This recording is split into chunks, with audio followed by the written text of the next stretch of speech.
es un vector. Ya identificamos magnitudes vectoriales y el vector que las va a representar. ¿Sí? Ya no marcamos, ya no insistimos mucho en esa diferencia, ¿no? Posición es el vector que marca, toma en cuenta la magnitud, dirección y sentido. La distancia, ¿no? Entre los puntos, ¿no?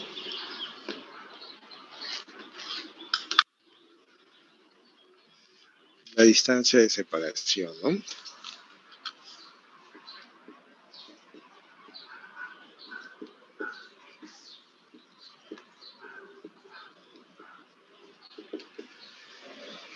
Dirección y sentido.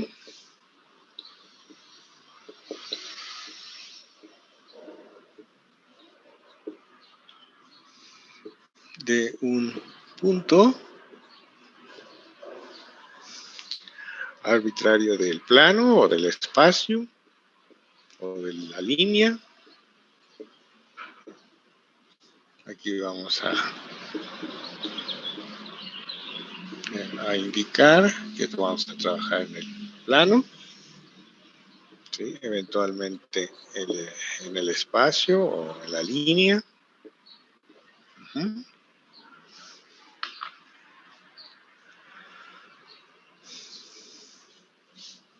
El punto arbitrario le pueden llamar P. Con relación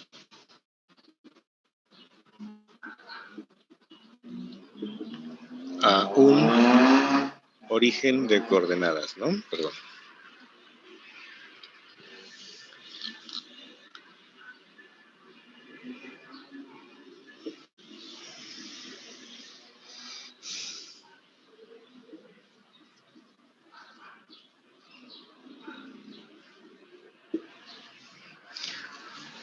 Con relación a la posición de un observador O, así se puede redactar. Esto es para hacer alusión de que pues lo más propio para medir las ubicaciones pues será recurrir a un sistema de coordenadas, ¿no? Entonces, yo insisto en que lo importante es solamente la posición del origen o del observador. Aquí marcamos el punto, cualquiera del plano, que vamos a describir su posición, y usamos como si fuera un desplazamiento del vector de su ubicación. La notación usual para este vector va a ser con la letra R minúscula, ¿sí? Y visto así, no depende de las coordenadas, ¿de acuerdo?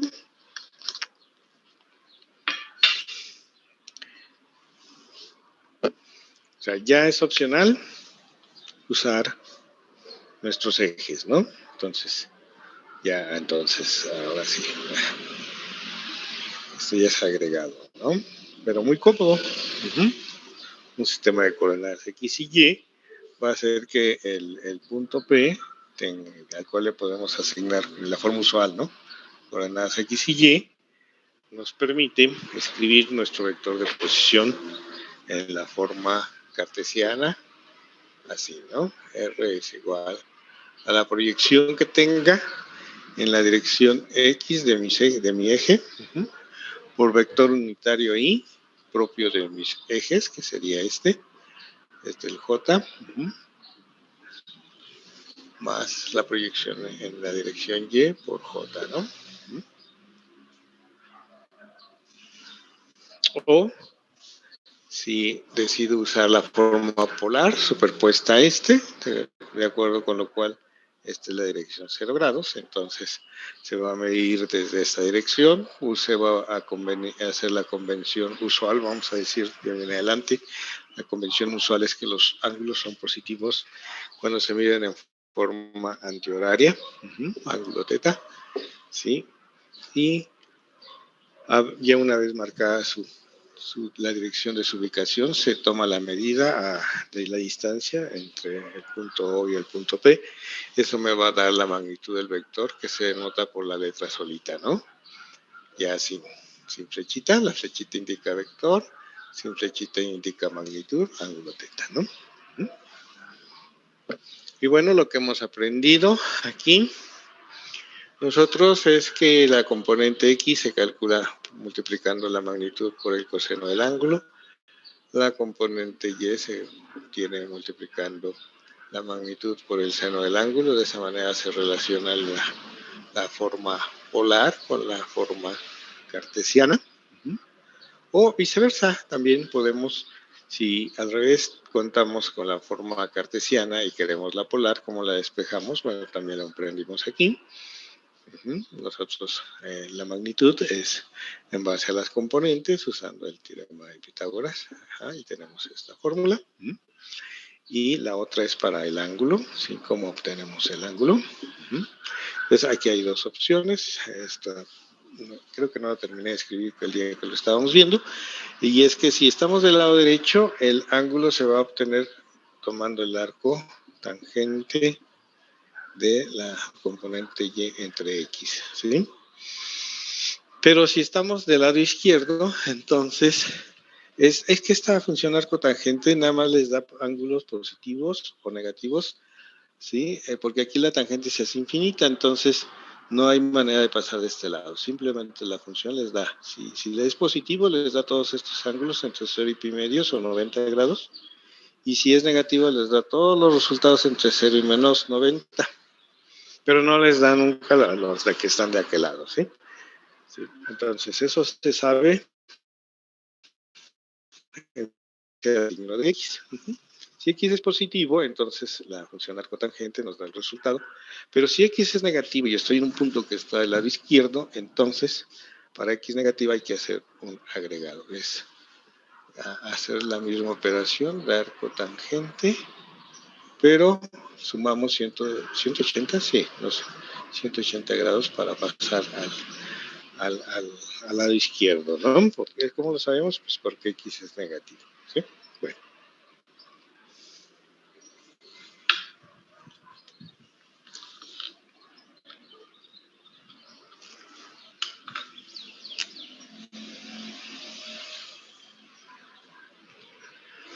Pues eso es lo que podemos decir se llama vector de posición. Ajá.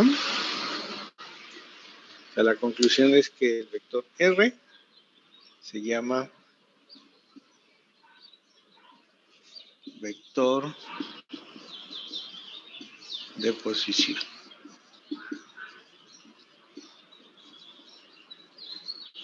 Ahí está.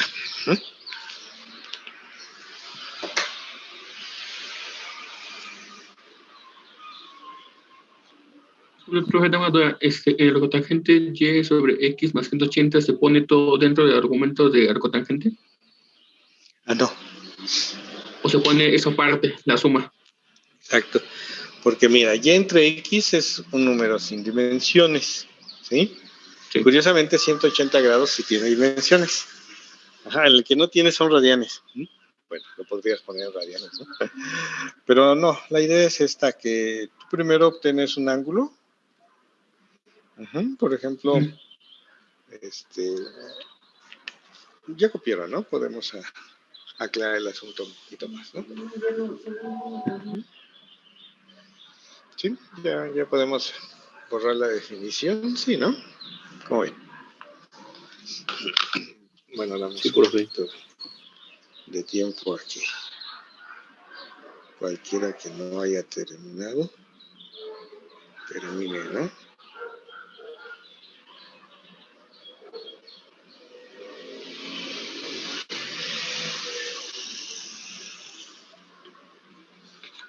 Bien, entonces, a ver.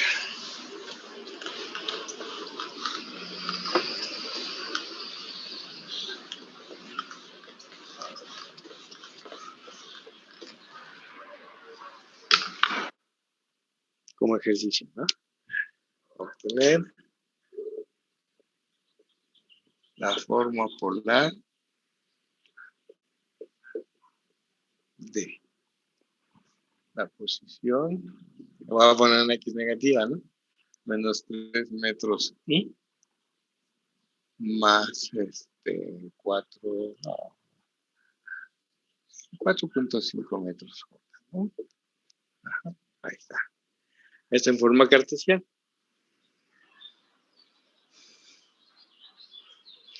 ¿Sí? Entonces, bueno, para obtener la forma polar, pues vamos a recurrir a su magnitud, raíz de menos 3 metros al cuadrado. Bueno, a veces pongo hasta las unidades y los signos. Se puede, ¿no? El signo no es relevante, va al cuadrado. Hacemos la operación.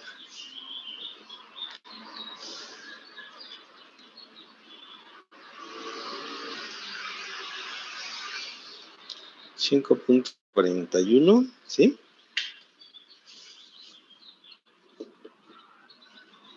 Metros, ahí está, ¿no?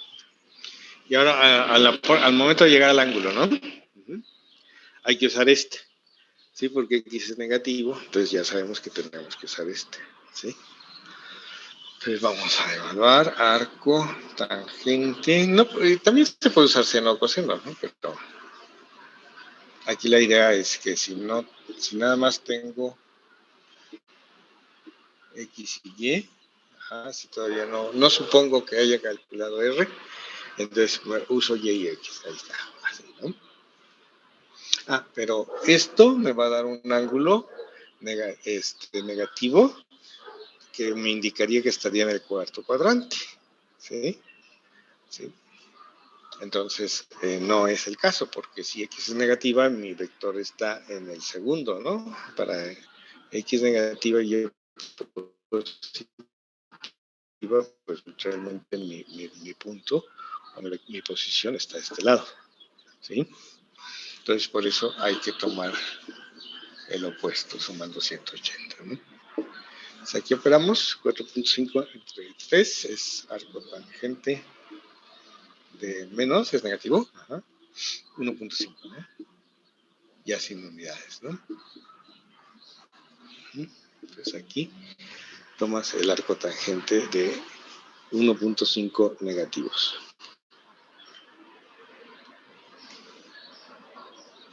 Eso te da menos 56.31 grados, menos 56.31 grados, que es en esta dirección, hacia abajo. Es incorrecto, ¿eh? Hay que sumar 180 grados.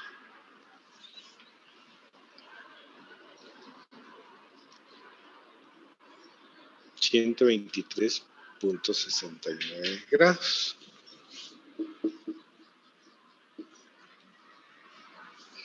Que es desde acá 123.69, ahora sí. Nos lo va a dar de manera correcta. Así. ¿Sí? En el segundo cuadrante.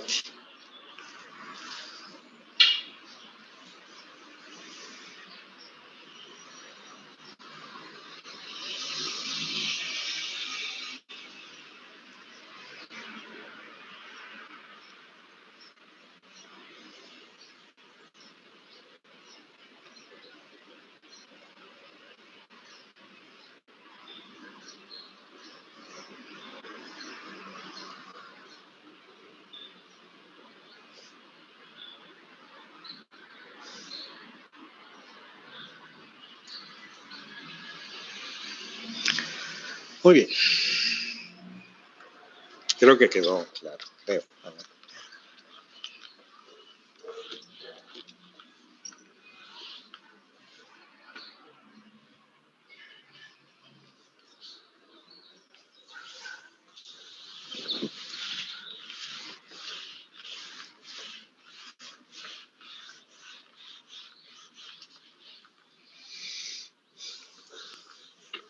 Entonces, esto aplica solamente para, por ejemplo, nos dan solamente esa cantidad de X en Y.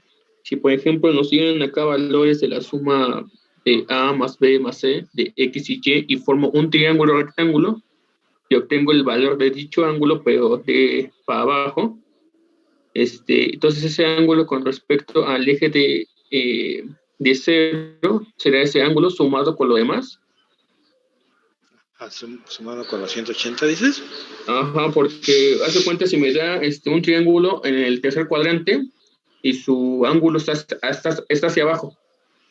Tengo el ángulo hacia abajo. Y como Ajá. tengo una recta paralela arriba y una recta paralela abajo, pues ese ángulo ese va a ser el que está por encima del triangulito. La punta de arriba, pero la parte del cuadrante hacia arriba. Uh-huh.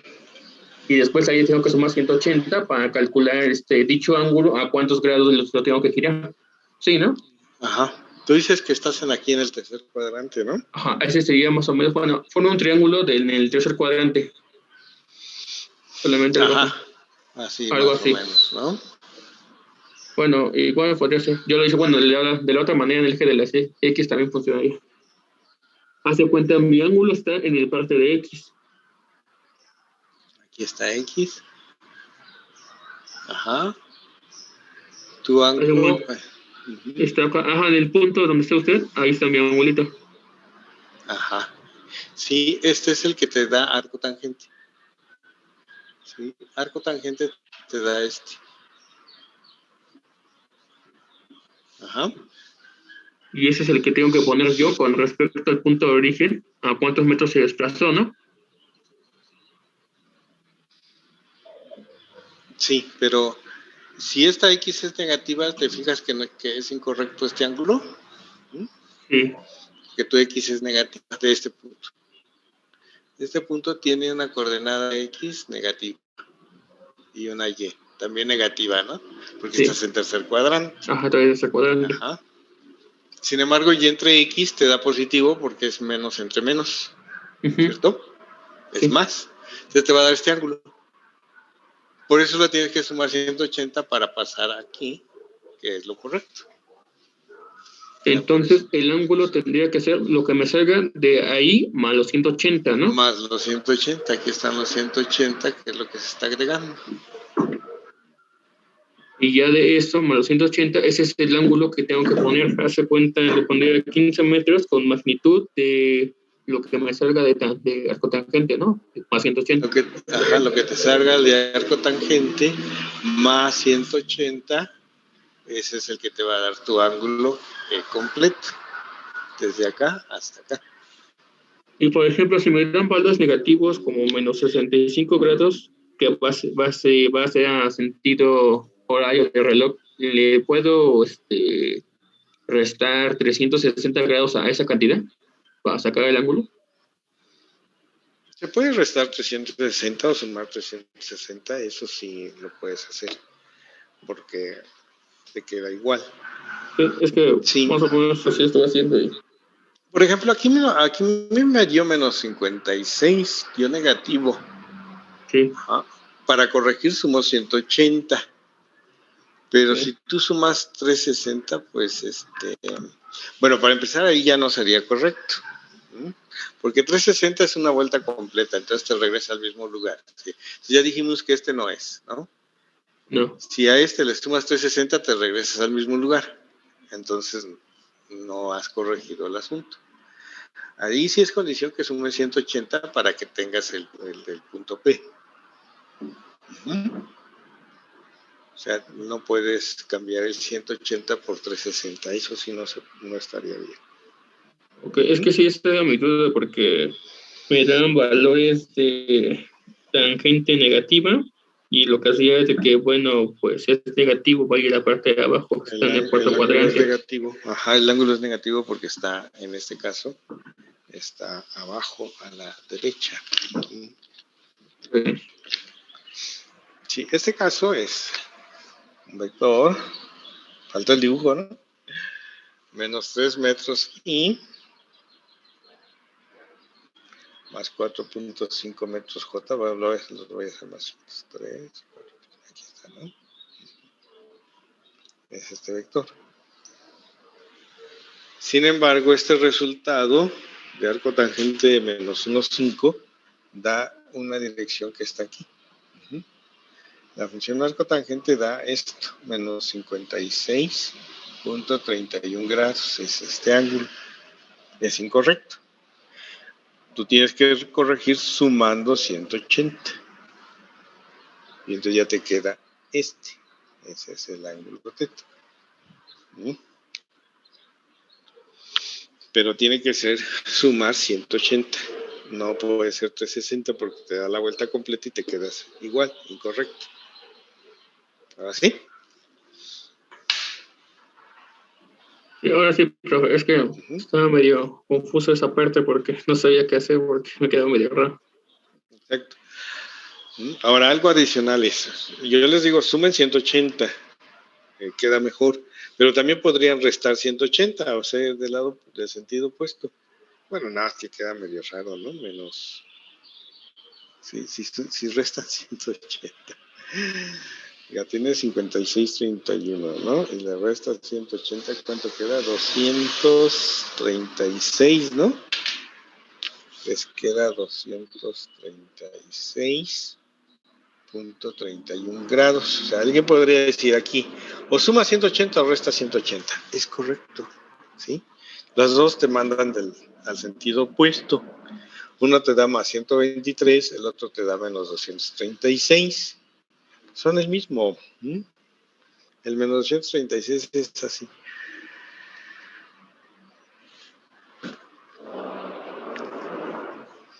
Es el mismo. La diferencia entre ambos es 360. Estos dos ángulos, la diferencia entre ellos, si tomas este menos este, terminas sumando por el signo menos de la resta. Si lo sumas te da 360. Exactos.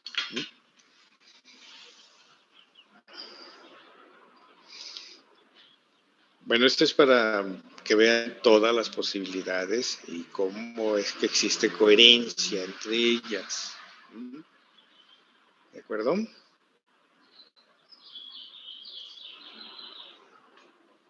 ¿Sí? Y ya este resultado tú le puedes sumar 360 porque eso ya no te lo cambia, te da vueltas completas. Entonces, si alguien aquí me pone 500 y tantos, pues me va a dar lata, ¿no? Porque hay que ver la equivalencia, ¿no? Pero siempre podemos tener números a veces muy grandes, pero pues no, está agregado en múltiplos de 360, son vueltas completas, es el mismo ángulo.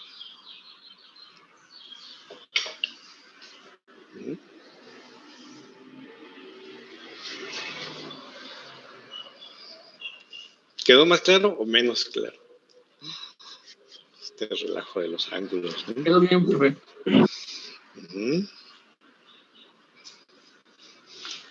Ok. Ok. Bien, entonces vamos al desplazamiento. Ay, ¿cómo? Si empezamos ahí, ¿no? ¿Qué hay de nuevo?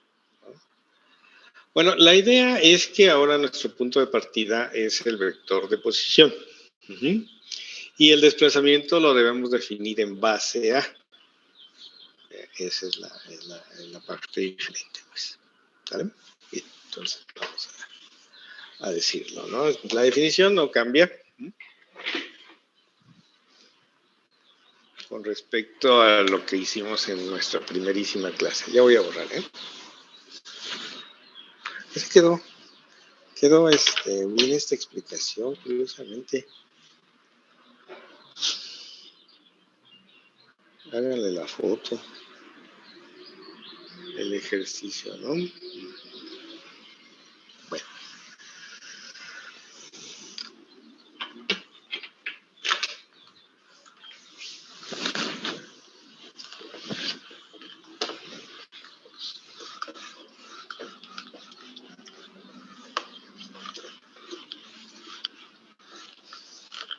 Entonces, como les decía, la definición, pues no hay cambio. Desplazamiento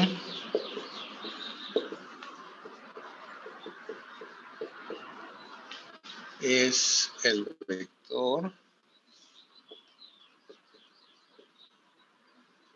que marca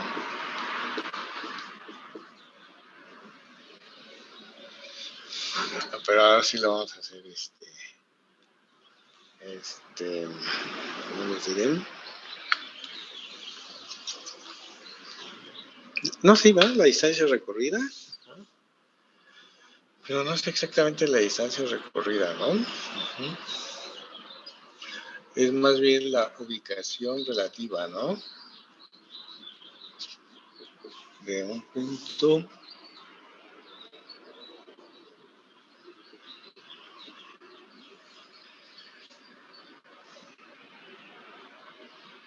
respecto de otro, ¿no?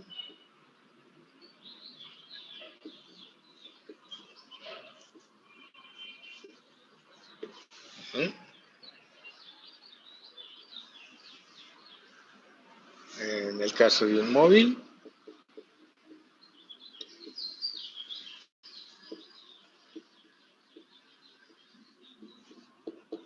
representa el acto de pasar de una ubicación o posición a otra, ¿no? Bueno, resumidas cuentas, vamos ahora sí a hacerlo con nuestro punto de referencia, ¿sí? El observador, el origen de coordenadas, ¿sí? Entonces, pasamos de una ubicación que podemos llamar posición P1 a otra ubicación que vamos a llamar posición P2, ¿no? Así. ¿Okay? Y el cambio de la ubicación es esto. Esto es el desplazamiento.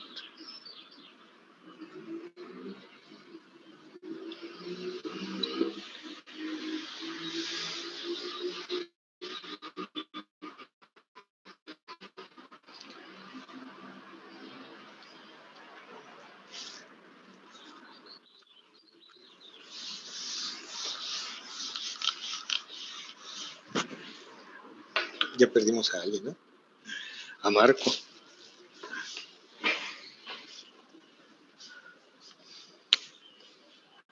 Bien, en el desplazamiento. Sigo aquí, profe. Sigues acá. En el desplazamiento, sí tenemos que dar un orden, ¿sí? De un punto a otro. El móvil lo determina muy bien, ¿no? Porque lo efectúa a través del tiempo.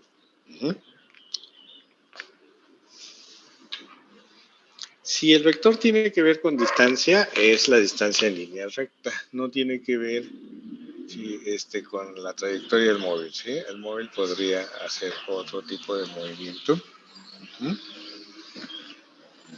Tener otra trayectoria y tener otra distancia recorrida.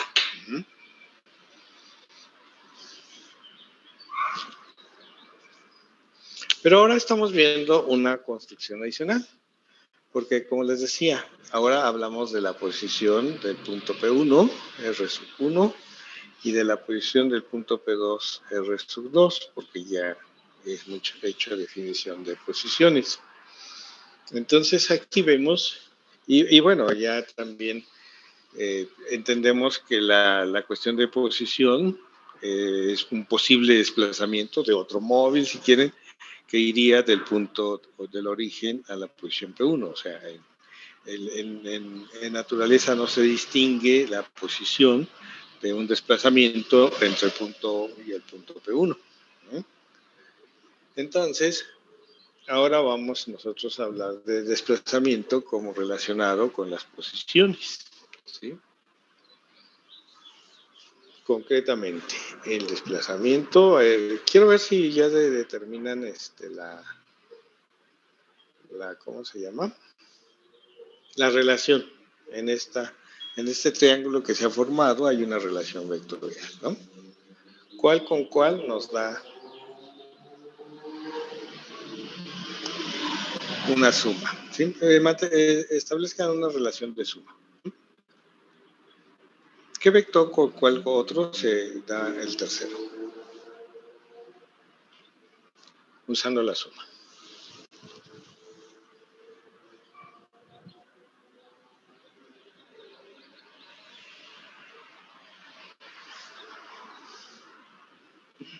Pero sí ven el dibujo, ¿no? Y los sentidos. Y ¿Cómo, profe? Ajá. ¿cuál vector de los tres que están ahí en un triángulo, cuál vector sumado con cuál otro nos da un tercero? ¿O cuál de los tres es la suma de los otros dos? R2. R2. R2 es el R2 es la suma. Exacto. Ajá. Muy bien. De uno y del otro. Muy bien. Es tal que R2 es igual a R1 más el desplazamiento de P1 a P2. Ay, ¿por qué no le doy un nombre, no? Vector D, ¿no? Y le escribo algo bien, ¿no? Pues precisamente porque quiero darle un nombre que parte de los vectores de posición. Yo no quiero introducir un tercer nombre, sino que lo voy a despejar de aquí. El desplazamiento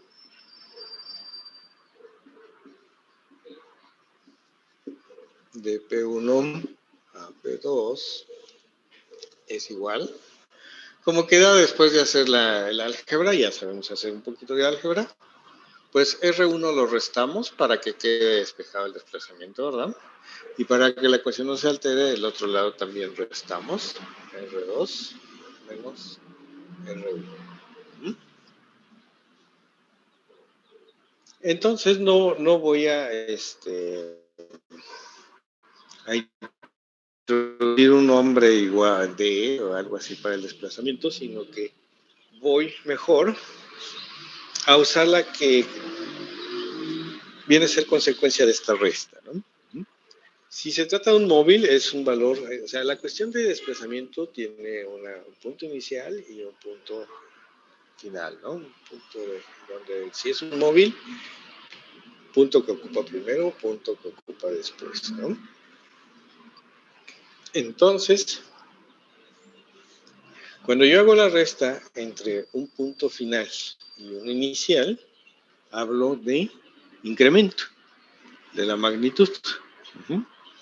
Esa se entiende mejor en cantidades escalares, ¿no? Si yo les digo que ahorita la temperatura es de 24 grados y cuando comenzó la clase era de 20, ¿cuál es el incremento? Bueno, tomamos el final, ¿no? Que es el actual, 24, lo restamos con el anterior, que es 20, y nos quedan 4 grados. Ese es el incremento, ¿sí? El valor positivo indica que la temperatura aumentó, ¿no? Ya más tarde va a ocurrir lo contrario, ¿no? Va a haber dos instantes en los que la temperatura final va a ser 20, la inicial va a ser 24, y entonces, ¿qué va a pasar? Que el incremento es menos 4, indicando que hay una reducción, ¿sí? Pues en cantidades escalares, la noción de incremento la entendemos muy bien y nos dice aumento o disminución de la magnitud. Ajá. Pero en cantidades vectoriales a lo mejor se va a perder un poquito de esto de aumento y disminución porque en sí los vectores no podemos hablar de que, ¿te acuerdan que decíamos? No podemos decir que un vector sea positivo o sea negativo, o sea, eso siempre hay una cuestión relativa, pero en sí no es como la temperatura, ¿no? Más 4 es aumentó la temperatura, menos 4 disminuyó la temperatura. El vector no va a pasar así, pero la definición es la misma, ¿sí? Valor final menos inicial se va a hablar de incremento, ¿sí? Entonces vamos a identificar el desplazamiento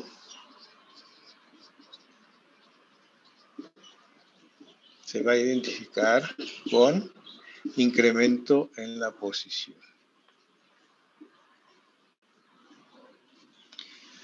Ahora, ¿ustedes recuerdan cuál es la notación para incrementos? Si yo hablo de temperatura, ¿cómo denoto el incremento?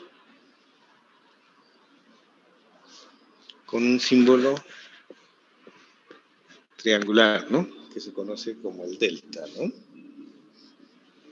delta R es igual a R2 menos R. Este simbolito nos va a ayudar para denotar el desplazamiento. Por eso no introducimos un nombre aparte, ¿no? Ya sé que anteriormente les llamamos que es vectoral, desplazamiento A, desplazamiento B, desplazamiento C. Eso se puede hacer, no hay problema, ¿sí? Pero lo que quiero es que cuando ustedes lean sus textos, van a encontrar estas notaciones y las tenemos que entender muy claramente, ¿sí? Cuando veamos este delta R, ¿sí?, está hablando de un desplazamiento, ¿sí?, entre la posición R1 y la posición R2. ¿Sí?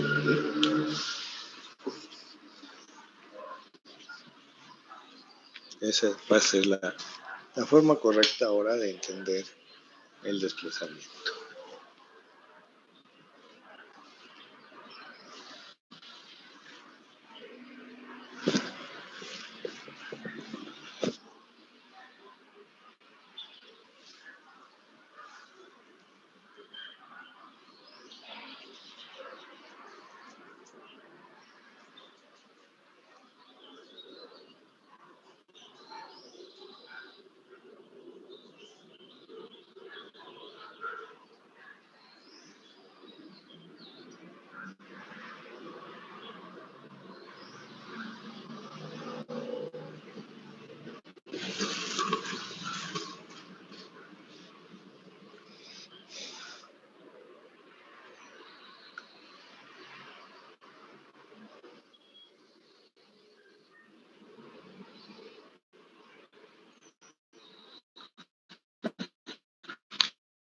Bueno, entonces ahora ya tenemos estas definiciones, ya ahora sí lo puedo borrar, ¿no?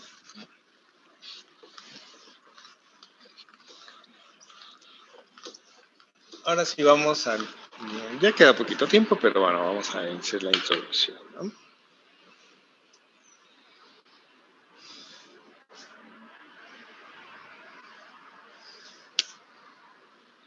Vamos a hablar ya del movimiento de una partícula.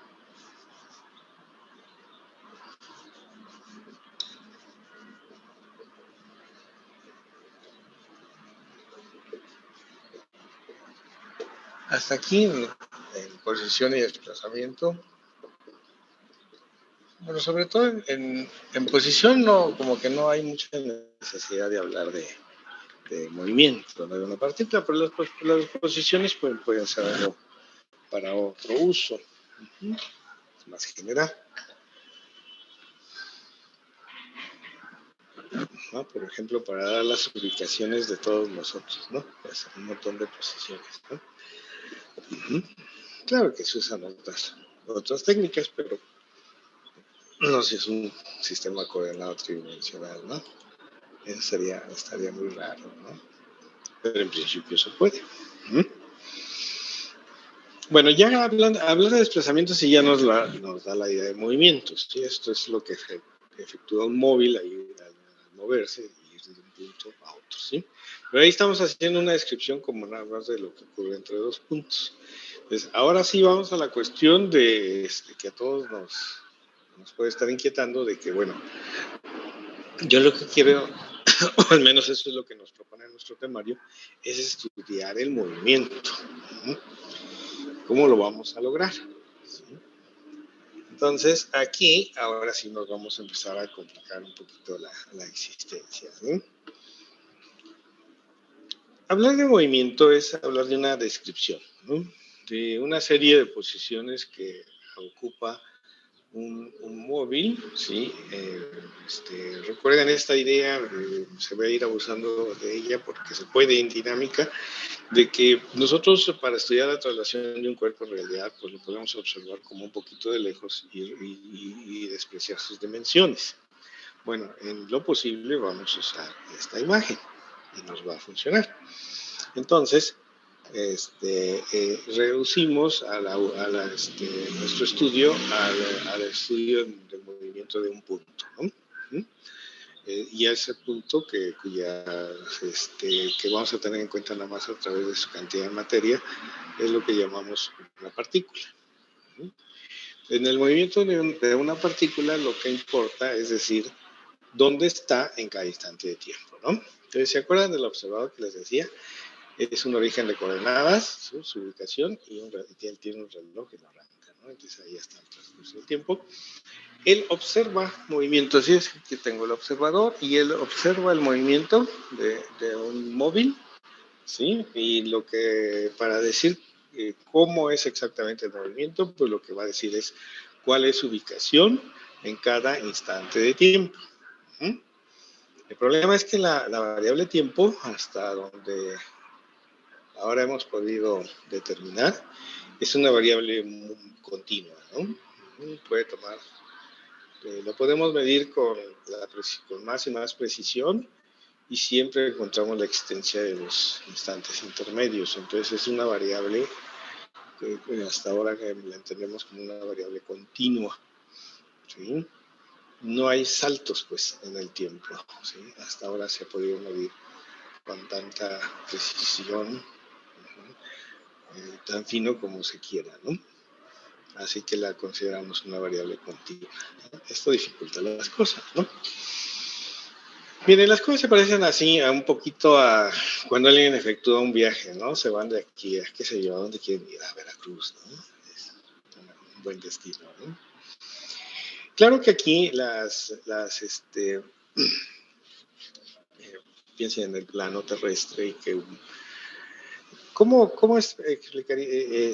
haríamos un recuento del viaje? Bueno, pues hacemos lo que se llama un itinerario, ¿no?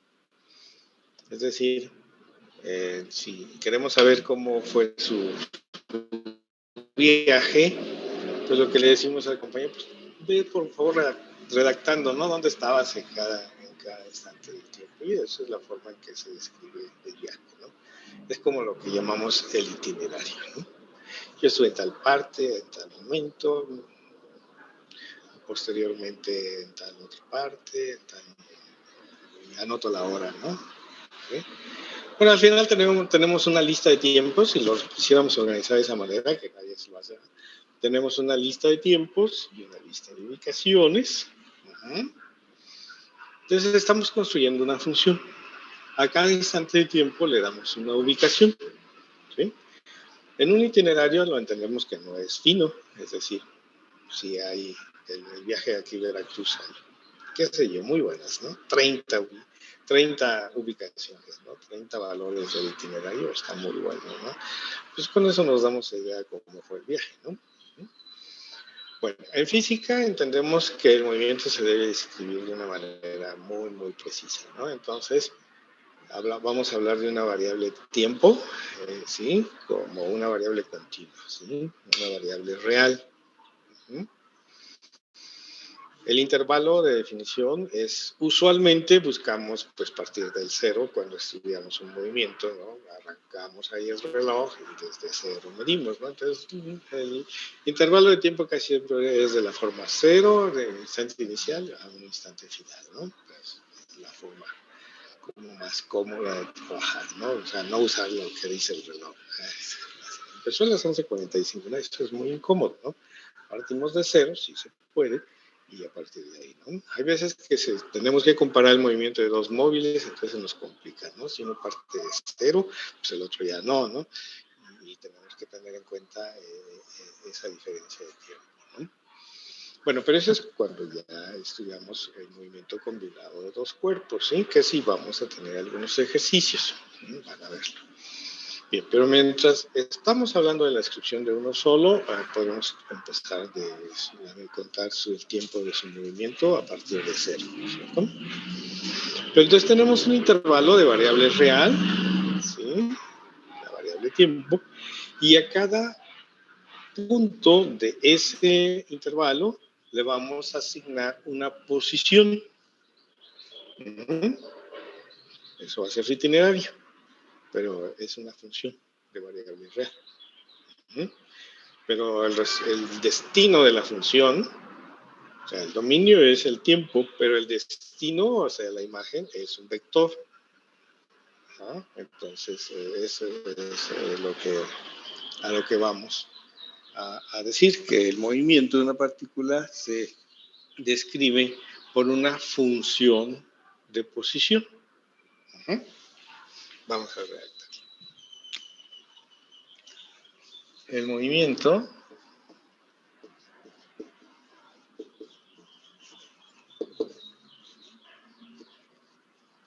de una partícula se describe por una función. Ajá.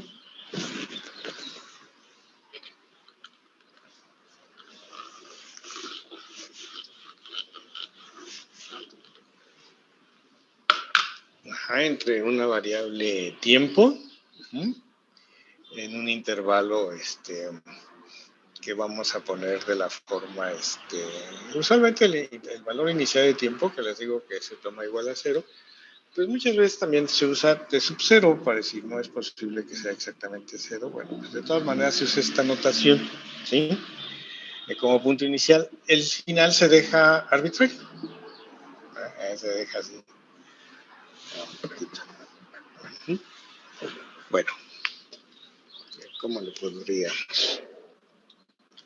No quiero usar TF porque muchas veces TF está aquí adentro. O sea, yo puedo tomar en el intervalo del movimiento como instante inicial y final cualesquiera, ¿sí? Le puedo llamar T inicial, T final, T1, T2. Ajá. Entonces, aquí mejor ponemos otro símbolo, porque casi no se usa. Vamos a poner una T mayúscula, ¿no? Y a cada instante de tiempo le vamos a asignar una posición, ¿sí? El problema es que mi posición es un vector. Ajá. Y este vector, en la notación de funciones, se pone así, ¿no? Como función del tiempo. Bueno, así de manera muy abstracta se ve un poquito difícil, ¿no? Pero nos vamos a despedir ya, simplemente escribiendo de una manera concreta esto, ¿sí? Si ya vimos, ya no está aquí, que la posición se describe en un sistema de coordenadas cartesianas como X por Y y Y por J, pues lo único que vamos a hacer, dado que Y y J son fijos, eso es importante, ¿eh? En mi sistema cartesiano no lo voy a mover, queda fijo, los vectores y j son fijos. Entonces, ¿qué cosas se van a ir cambiando a través del tiempo? Pues la x y la y, ¿no? Entonces, no es cosa tan rara hablar de la posición en función del tiempo en el plano, porque no es más que hablar de dos funciones de variables reales, ¿sí? Si esta función se les hace extraña, estas ya no. Las funciones de variables reales es lo que manejamos en cálculo, ¿no? Lo que nos enseñan en cálculo, funciones de una variable, ¿no? Entonces, el único problema es que cuando hablamos de vectores como funciones, pues estamos hablando de dos o más funciones del tiempo, ¿no? Y así es como vamos a irlas trabajando. Muy bien, entonces ya entramos a movimiento. Es necesario, porque ya la siguiente definición es velocidad, y pues no la podemos definir si no estamos describiendo apropiadamente el movimiento. Muy bien, aquí nos quedamos. Por favor, lean. Ahí están. Si no, lo voy a revisar que estén las lecturas, ¿no? De su libro.